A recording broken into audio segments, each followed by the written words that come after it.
I still can't believe this, I whispered, clutching the edge of my chair. The lawyer cleared his throat. According to the will, the company has been reassigned to Ethan Walker and Clara Hayes, effective immediately. My ears rang. What? That's impossible. My father would never. Clara leaned forward, her red lips curving. Oh, but he did. He signed everything over before he died. You weren't ready. I slammed my hand on the table. You forged it, both of you. Don't you dare lie about my father's wishes. Ethan gave me that practiced smile I once thought was charming. Sweetheart, calm down. This isn't personal. Your father trusted us to manage things. Don't call me sweetheart, I hissed. You stole from me. From him. It's business, he replied smoothly. Nothing more.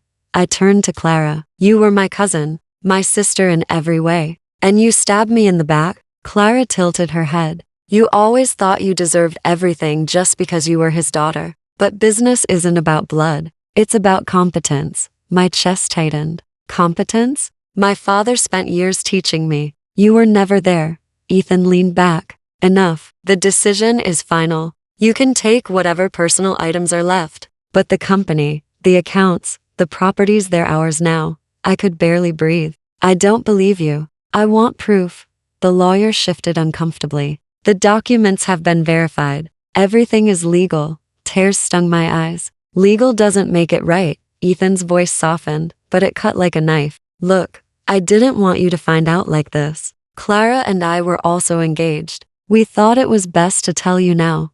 My world spun. Engaged? My voice cracked. You're marrying her? After everything we shared? Clara's smirk widened. He chose me. Maybe you should ask yourself why. I stared at Ethan, searching his eyes for even a shred of guilt. Tell me this isn't true. Tell me you didn't use me for my father's money. He didn't answer. His silence was louder than any confession. I shoved back my chair. I loved you. I defended you when people doubted you. And you repay me with this? Don't be dramatic, Clara scoffed. You'll survive. You always do. I wanted to scream, but my voice came out low and trembling. You took everything. My father's legacy, my future, even the man I thought loved me. But you can't take my truth. One day, you'll pay for this. Clara laughed. We'll be too busy running the empire. You'll be forgotten. I turned to leave, but Ethan's voice stopped me. Wait, don't walk out like this. We could still find you a place.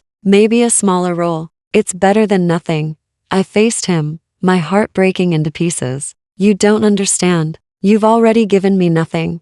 Later, in the silence of my apartment, I collapsed on the floor. The lawyer's words replayed in my head, over and over. The company has been reassigned. I opened the only thing left of my father's, his diary. His handwriting filled the pages, notes about the company, his dreams for me. For my daughter who will lead with strength. One line read. My tears dripped onto the ink. I'm sorry, Dad. I failed you. Then my phone buzzed with a headline notification. Ethan Walker and Clara Hayes announce engagement and business merger celebration next week. The cracks in my chest widened into a hollow emptiness. My inheritance, my love, my family gone. But somewhere inside that darkness, a quiet fire began to burn. I shoved another folder across the table, papers spilling everywhere. This doesn't add up. Why would my father's accounts suddenly drain before he died? Rachel's voice trembled over the phone. Are you sure you want to keep digging? It'll only hurt more.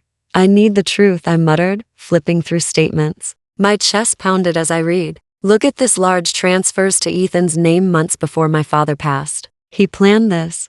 I heard Rachel gasp. Ethan, you're fiancé? I gritted my teeth. Ex-fiancé. He forged documents. He pretended to love me while signing everything away. The memory clawed back, sharp as glass. Ethan's voice rang in my head. You're too weak to run a company. You'll ruin it. I slammed the folder shut. Weak? Am I? I whispered. The next morning, I stormed into Clara's office. She barely looked up. You knew, I said flatly. Clara smirked, adjusting her diamond bracelet. Of course I knew. It was my idea.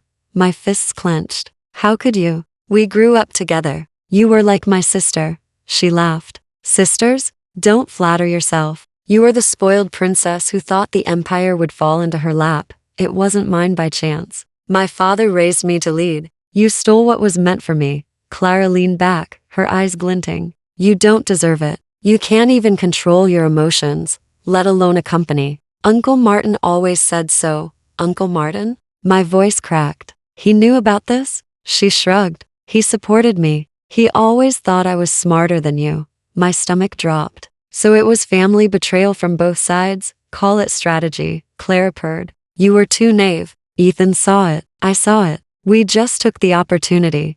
Rage shot through me. You manipulated Ethan into this. Her laughter was sharp. No, darling. He came willingly. You should have heard him talk about you, how boring you were, how you clung to your father's shadow. I felt the air leave my lungs. You're lying. She leaned closer, whispering. He told me you were nothing but a liability. My hand shook as I grabbed the desk. You're a snake, and you're a child playing dress up, she spat back. You lost because you were weak. Accept it.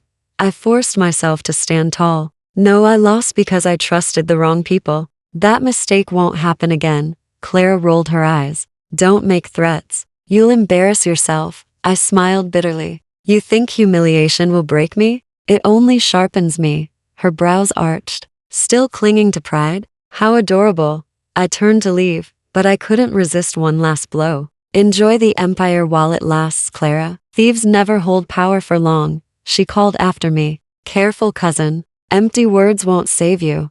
Outside her office, I collapsed against the wall, my breath ragged. The sting of her mockery cut deep, but beneath it, something else stirred. A fire I hadn't felt before. I whispered to myself, you can steal money. You can steal titles, but you'll never steal my will. When I reached home, I opened my father's diary again. His words stared back. Strength is born in storms, not sunshine. I closed my eyes, gripping the book. You were right, Dad. This storm will make me. The humiliation still burned, but the fire was brighter now. And I knew I was done being the weak one. I sat in the empty cafe, stirring a coffee I couldn't taste. My life felt like ashes. A man in a dark suit approached my table. You must be her daughter. I frowned. Her? Your father's daughter, he clarified, pulling out a chair. I'm Adrian Cole, his lawyer. I studied him. If you came to tell me I lost everything, I already know. He shook his head. That's not why I'm here. Your inheritance wasn't stolen legally. It was hidden through manipulation. My heart thudded. Hidden? What are you talking about? He slid a thin folder across the table. The foundation documents of your father's company contain a clause. A loophole. If you can prove fraud, you can reclaim what was taken. I flipped the folder open. These are copies of contracts. Ethan's signature, Clara's approval, my father's name here. I paused, my voice trembling. This isn't his handwriting. Adrian nodded. Forged. Your cousin and your fiancé orchestrated it. I suspected as much when your father grew ill. I swallowed hard. You're saying I can fight them? Yes, he said firmly, but it won't be easy. The evidence must be airtight, and every step will make you their enemy. I whispered. I thought I already was. Adrian leaned closer. This path will destroy people, including you. Are you prepared for that? Silence pressed between us. I looked at the papers again, my chest aching. All I wanted was to honor my father, not to play games. This isn't a game, Adrian replied. It's war. I rubbed my temples. Why help me? Everyone else turned their backs, because your father was a man of integrity. He trusted me, and he wanted you to lead, not them. My throat tightened. He said the same in his diary, that I would lead with strength. Adrian's eyes softened. Then prove him right. I stared out the cafe window. Night was falling, the streetlights flickering on. For a moment, I saw my reflection broken, tired yet still standing. I murmured, if I walk this road, there's no turning back. No, Adrian said quietly. But turning back means surrender, which would dishonor everything your father built. I clenched my fists. Ethan thought I was too weak. Clara called me a naive little girl. Maybe I was, but not anymore. Adrian gave a small nod. Then you'll need allies and patience. Recklessness will ruin you. I closed the folder, sliding it back toward him. Keep it safe. I'll need you when the time comes. He raised an eyebrow. So you've decided? I stood, my chair scraping the floor. Yes, I'll get my inheritance back, no matter the cost. Adrian rose as well. Then may God give you strength. You'll need it. As I stepped outside, the night air hit me cold and sharp. I looked up at the sky,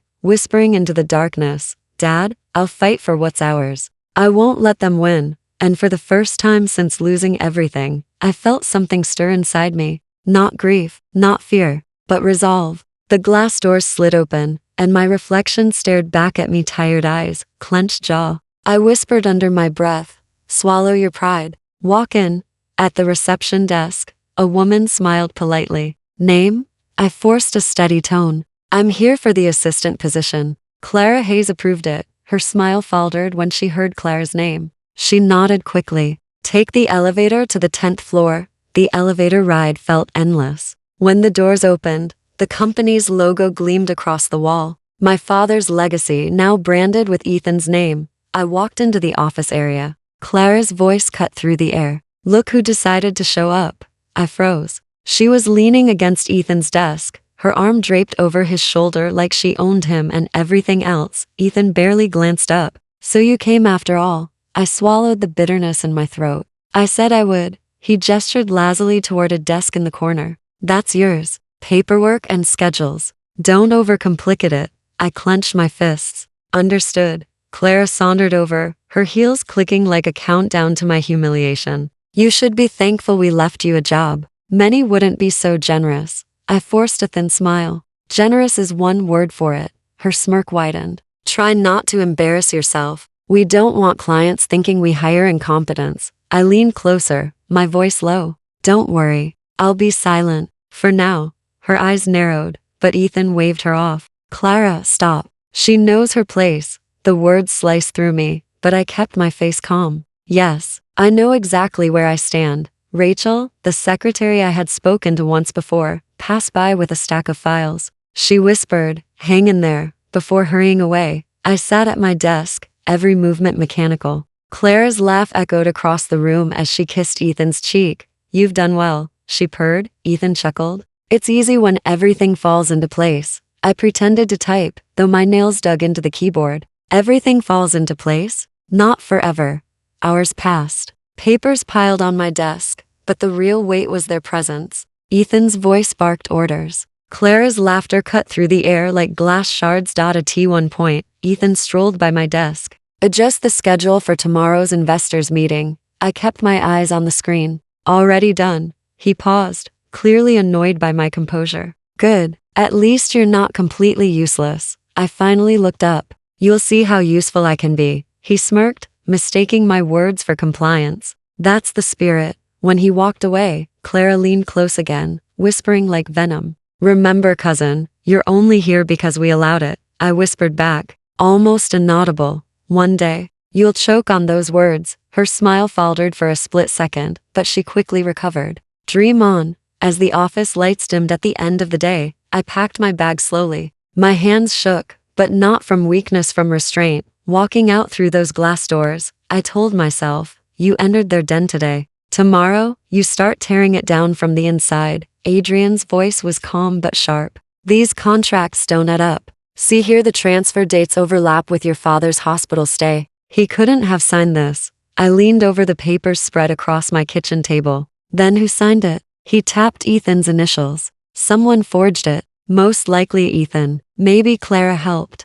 I clenched my jaw. Every night I sit here, chasing lines of numbers. And every night it feels like he's still mocking me. Adrian's gaze was steady. "Mocking you doesn't matter. Proving him guilty does. Keep digging."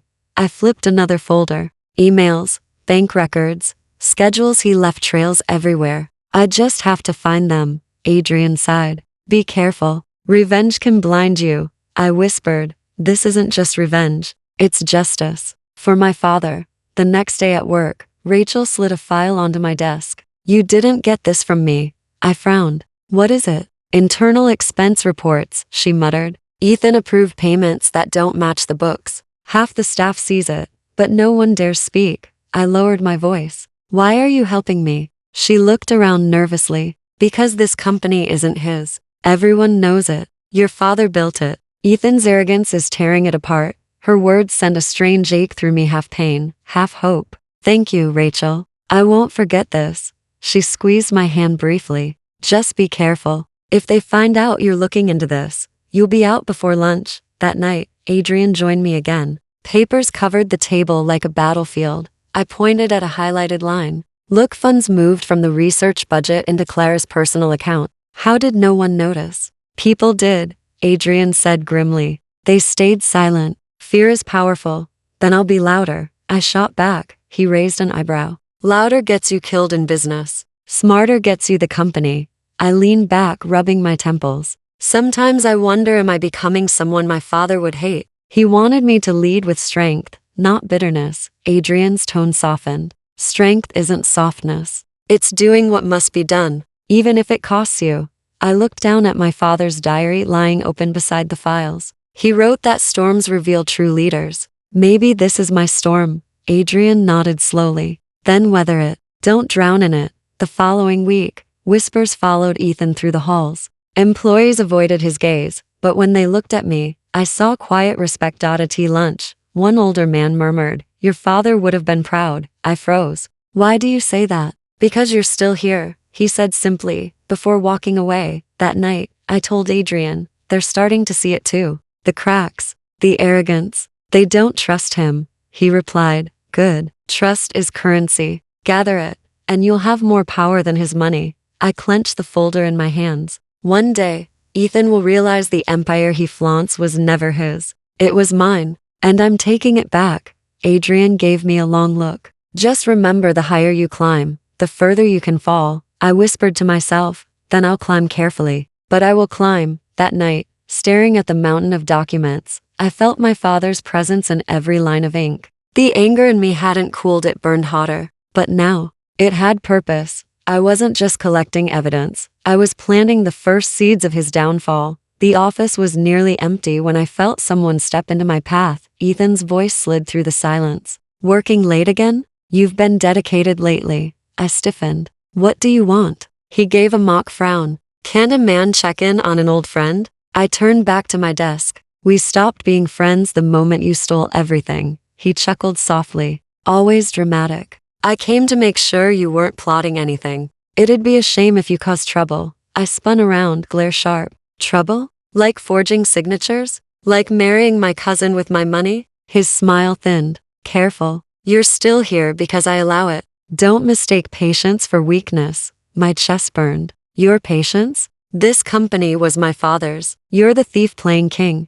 He stepped closer, lowering his voice. Listen, don't think of making trouble, or you'll regret it. The words struck like knives, but I didn't move. Threats, Ethan? That's all you have left? His hand brushed my arm. My stomach twisted. Don't touch me, I snapped, jerking away. He raised his hands in mock innocence. Relax. I just wanted to remind you of your place. My voice cracked but held firm. My place? My place was by my father's side, learning what real leadership meant. You stole that from me. Ethan leaned in, his breath cold against my cheek. I gave you love. Wasn't that enough? I laughed bitterly. Love? Do you even remember our first kiss? You said I was the only person you'd fight the world for. Now your lips spit venom. His eyes hardened. That was before I realized you weren't strong enough. I swallowed the pain, but fury steadied me. No, Ethan. That was before you realized greed meant more to you than loyalty. He smirked. Say what you want.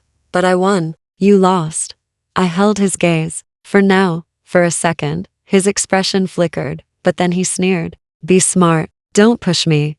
I don't fear you anymore, I whispered. Not after what you've done. He tapped my desk with 2 fingers, his tone cold. Remember that. Then he walked away, leaving the stench of betrayal behind. The silence swallowed me whole. My knees buckled, and I dropped into my chair. I pressed my palms against my face. Why does it still hurt? Why can't I stop remembering? Memories crashed in. Ethan, smiling in candlelight. Ethan whispering promises under the stars. Ethan holding my hand at my father's bedside. I curled forward, the tears breaking free. I loved you.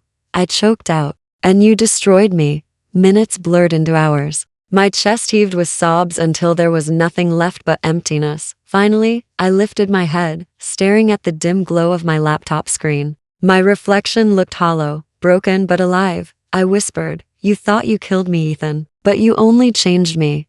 I wiped my face, forcing my breath steady. The pain was still there, but beneath it, something else pulls stronger, sharper. Love broke me, I said aloud into the empty room. But revenge will rebuild me. Rachel slid into the empty seat beside me in the break room. Her voice dropped to a whisper. Don't look at me, just take this. I kept my eyes on my coffee as she pushed a flash drive across the table. What's on it? Emails, she said quickly. Proof that Ethan's been hiding losses. He's funneling money to cover mistakes. My chest tightened. You could get fired for this. She gave a dry laugh. I'll be fired anyway if this company collapses under his ego. At least this way, I help someone who might actually care. I slipped the flash drive into my pocket. Thank you, Rachel. You don't know what this means. Her eyes met mine, steady and fierce. Just don't waste it. That night, Adrian studied the files with me at my kitchen table. His brow furrowed. This is damning. He's been cooking the books for months. I lean closer.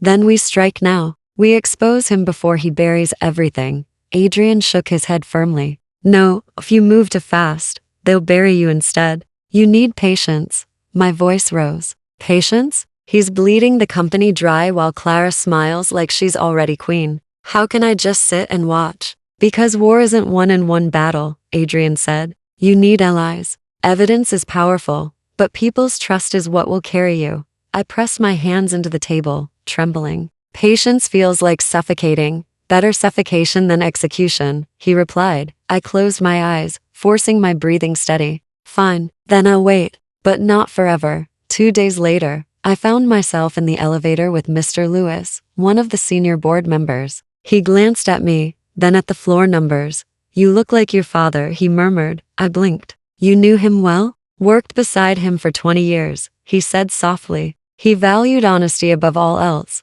I hesitated, then whispered, Do you think Ethan has that? Mr. Lewis gave a weary smile. I think Ethan has charm, but charm doesn't balance books. My pulse quickened. So you've noticed. He glanced at me again, his eyes sharp. I've noticed more than I let on. The elevator doors opened, but before he stepped out, he said quietly, Your father believed in you. Don't forget that. Later, in Adrian's office, I told him about the exchange. Mr. Lewis could be an ally, I said. He sees through Ethan. Adrian folded his arms. Good, but don't rush him. People like him move carefully. Earn his trust. I sighed. Trust. The one thing I thought I could never give again. Adrian's tone softened. And yet, here you are, trusting me, trusting Rachel. Slowly, you're rebuilding what was broken. I stared at the flash drive in my hand. Maybe, or maybe I'm just desperate. He met my gaze. Desperation makes fools. Resolve makes leaders. Which are you? I swallowed hard. I don't know yet, but I intend to find out. That night, lying in bed, I whispered into the dark, Dad, you told me storms reveal true leaders. I don't know if I'm one yet, but I won't let them win without a fight. The silence answered me, heavy but steady. And for the first time, I believed that maybe just maybe others would stand with me. The boardroom smelled of polished wood and power. I sat at the long table, fingers clenched under the surface, trying to look calm. Ethan strolled in late, Clara at his side, her heels clicking like gunshots. He grinned. Let's begin, shall we? Mr. Lewis cleared his throat. We're here to discuss quarterly performance. Ethan waved him off. Relax, Lewis. We all know the numbers are strong. I leaned forward. They're not. Losses are hidden under inflated reports. Anyone with eyes can see it.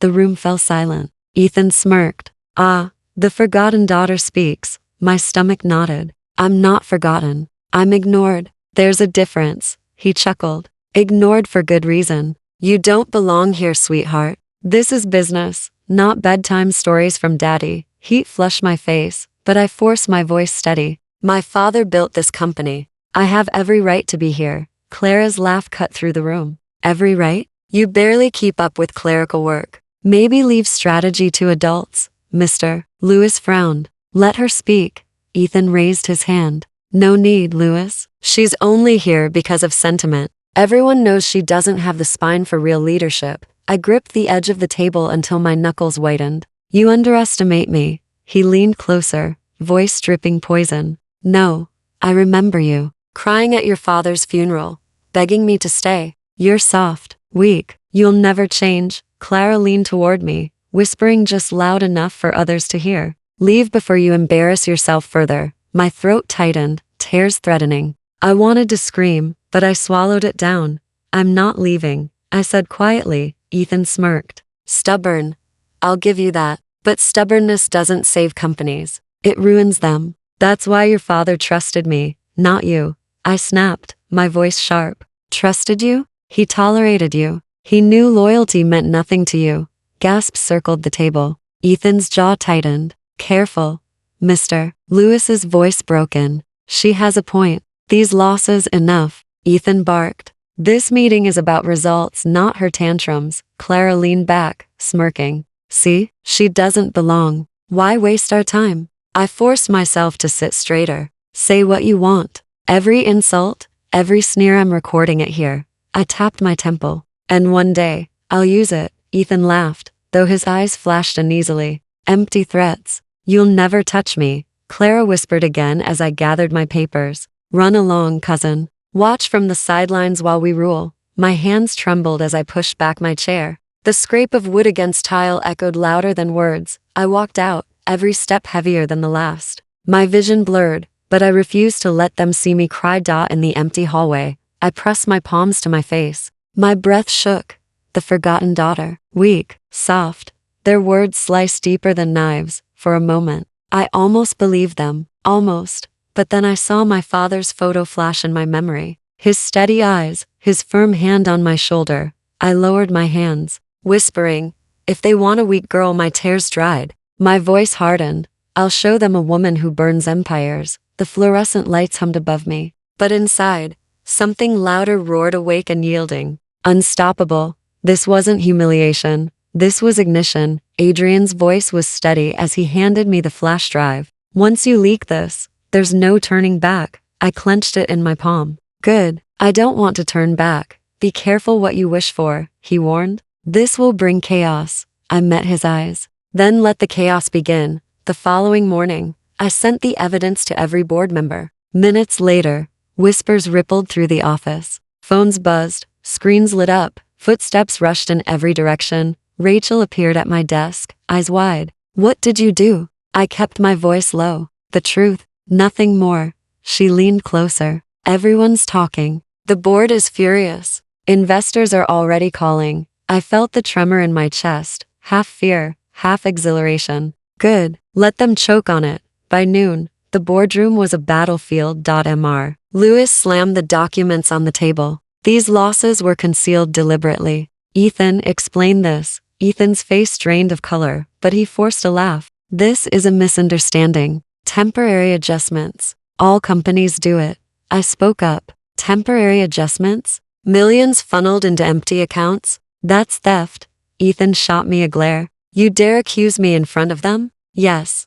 I said calmly. Because the numbers don't lie. You do. The room erupted in murmurs. Clara turned on him, her voice sharp. You told me everything was under control. His jaw tightened. It was until she started meddling. I smirked. So it's my fault you got caught? Clara's eyes blazed. You ruined everything. No, I said softly, savoring the words. I only revealed what was already broken. Outside the meeting, employees whispered in clusters. Did you hear? The reports were fake. I knew it. He was too cocky. I heard investors are pulling out. For the first time, I saw Ethan shaken, pacing the hallway, sweat beading his brow. Clara trailed behind, snapping at him. You promised this wouldn't happen, she hissed. Shut up, Clara, he growled. I'll fix it.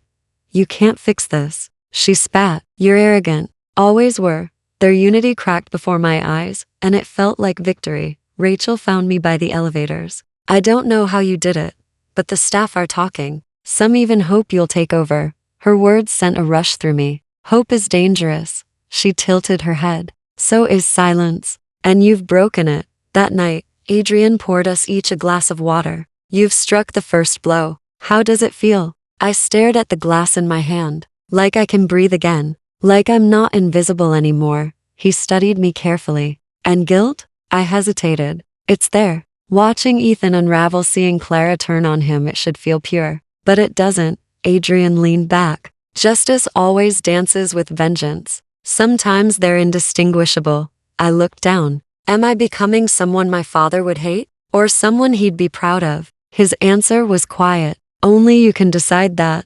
That night, sleep refused to come. When it did, dreams dragged me into darkness. My father's face appeared, calm and unreadable. I whispered, "Dad, did I go too far?" He said nothing. His silence pressed harder than words. I woke in a sweat, heart racing. The taste of victory lingered, but so did the bitter edge of doubt. Was this justice? Or vengeance? I didn't know, but I knew one thing: I wasn't stopping now. The office buzzed with panic. Phones rang nonstop, voices rose in sharp whispers, and investors stormed out of meetings. Rachel appeared at my side, clutching papers. It's chaos. Contracts are being pulled. Clients are demanding explanations. Ethan's losing control. I asked quietly, "And Clara?" Rachel smirked. "She's barely speaking to him. I think she's already planning her escape." I nodded slowly. So the cracks are now fractures. Later that afternoon, I overheard Clara in Ethan's office, her voice cold. "You told me this company was untouchable," she snapped.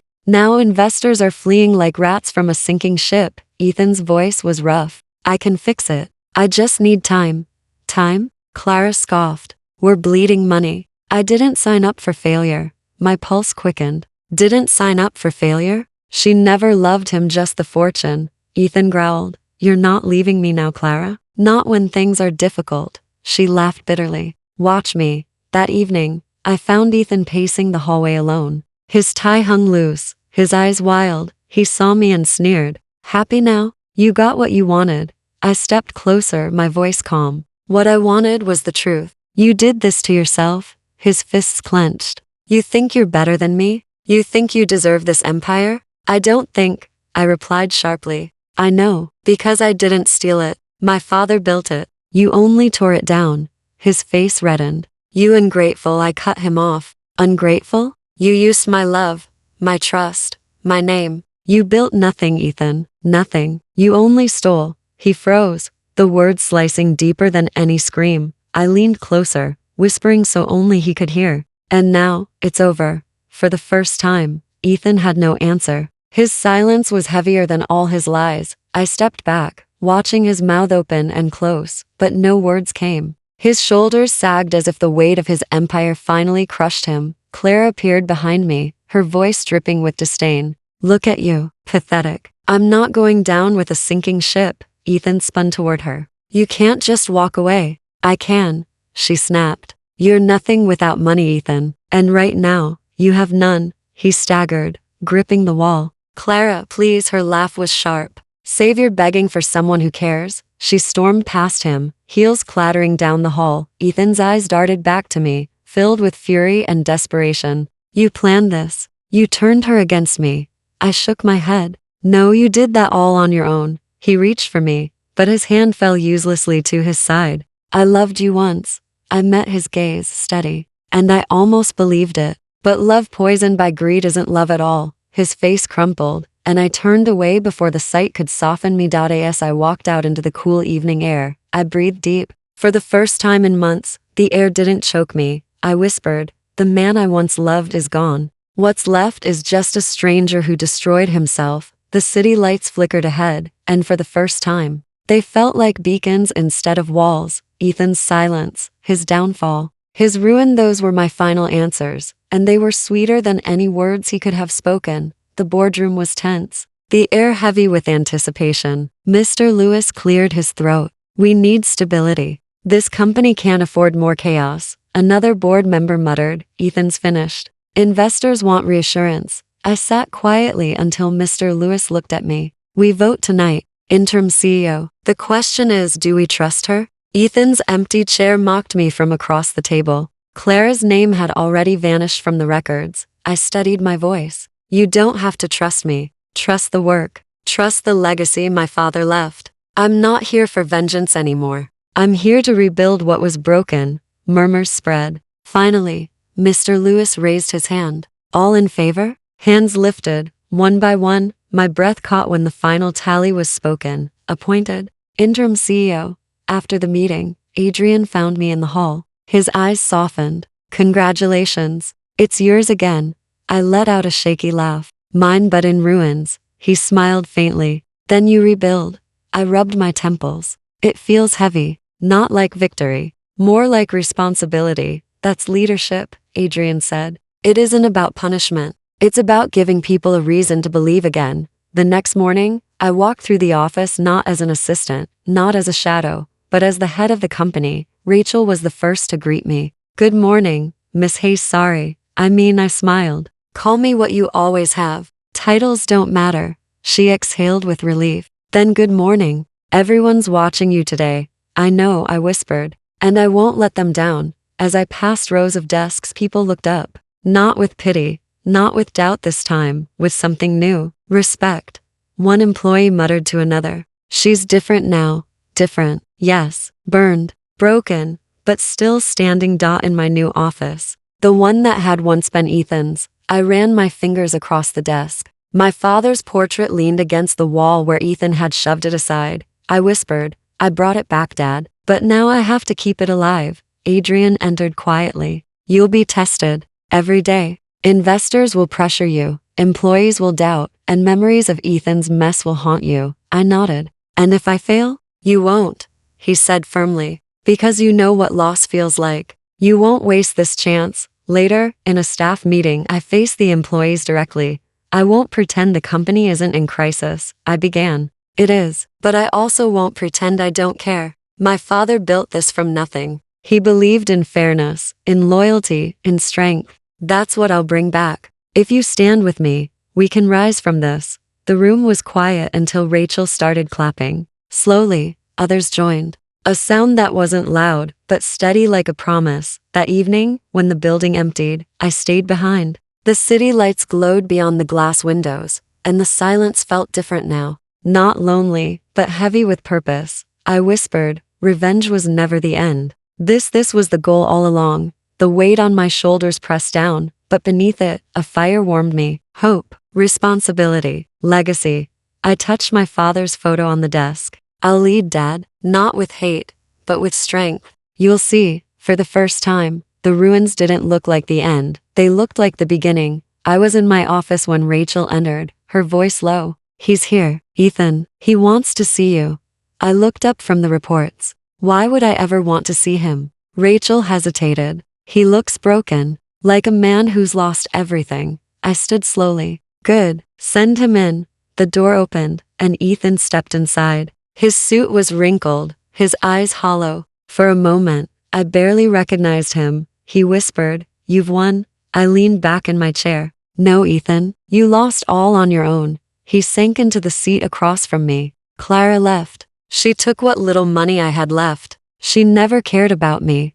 I raised an eyebrow. "And you're surprised?" "That was always her nature." His voice cracked. "I thought she loved me." A bitter laugh escaped me. "The same way you thought you loved me? Love doesn't use. It doesn't steal. It doesn't betray." He flinched. "I made mistakes." I leaned forward. "You made choices. Don't soften it with words." His eyes filled with desperation. "I was greedy, yes, but I loved you once. Can't you see that?" I stared at him, my voice steady. "If that was love, I want no part of it." Silence stretched between us, heavy and suffocating. Finally, he whispered, "I'm ruined. The board hates me. The investors are gone. Clara abandoned me. I have nothing." I stood, circling the desk until I was in front of him. "You still don't understand. You ruined yourself. I didn't take your empire, you burned it with your own hands." He looked up at me, eyes shining with tears. "Please forgive me." The words hung in the air. Once, they would have shattered me. Now, they only sounded empty. I shook my head. "No, Ethan, you don't get forgiveness. You get to live with the ruins you made." His voice broke. "So this is it? You're just going to walk away?" "Yes," I said firmly, "because I finally see the truth. You were never a king, just a thief wearing borrowed crowns." He buried his face in his hands, his shoulders trembling. I turned back to my desk. Leave my office. Leave my company. Leave my life, forever. When he finally staggered out, Rachel peeked in. "Are you all right?" I exhaled slowly. "Yes, for the first time. I think I am." She nodded softly. "He looked like a ghost." I whispered, "That's all he ever was, a shadow pretending to be a man." That night, I stayed late, the office empty around me. I picked up my father's framed photo and held it close. "I did it, Dad," I murmured. I took back what was ours. Not with his poison, but with strength. I imagined his voice, steady and proud. Though the room was silent, I set the photo on my desk, standing taller. Justice was enough. Forgiveness was never required. Through the glass windows, the city glowed, alive and endless. I whispered into the night, I'm no longer their victim. I'm my father's daughter, and I will lead.